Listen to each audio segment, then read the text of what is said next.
Ujumbe wangu wa kwanza ni kutoa shukrani za dhati kwa mheshimiwa gavana wa jimbo na kamati yake yote kwa jumla na wanaibu wake wote kwa jumla.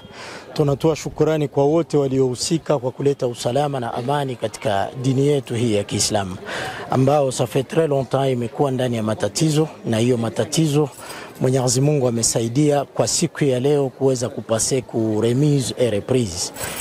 Compte tenu de cela, na mimi natoa shukrani za dhati kwa ndugu yangu Sheikh Awazi Suleiman na kumuomba ili tuweze kutumika katika hali ya amani na salama, ili tuweze kutetea umma, kwa sababu hiki kiti si chetu cha nyumbani bali ni kiti cha umma.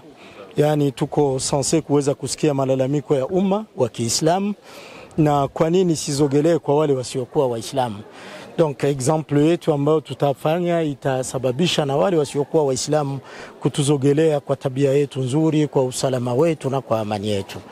Entre autres, par rapport na marekomandasyon mbalimbali, wameturekomande kupitia kiongozi ambaye amewakilisha gavana, ambaye ni mshauri mkubwa wa gavana.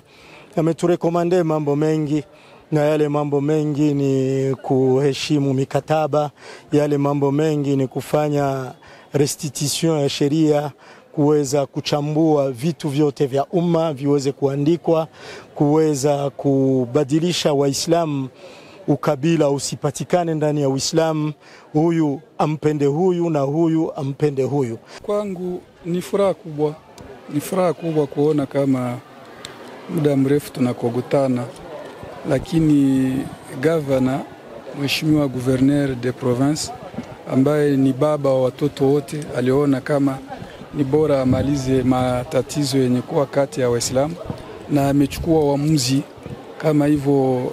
Representant personnel wake mheshimiwa conseiller ametoka mkusema PV, tumesikia, ambapo sisi wote tuko sanse kutekeleza na kwenda chini ya sheria ule uamuzi, kwa sababu uamuzi ambao gouverneur ameamua ni uamuzi wa haki na uadilifu.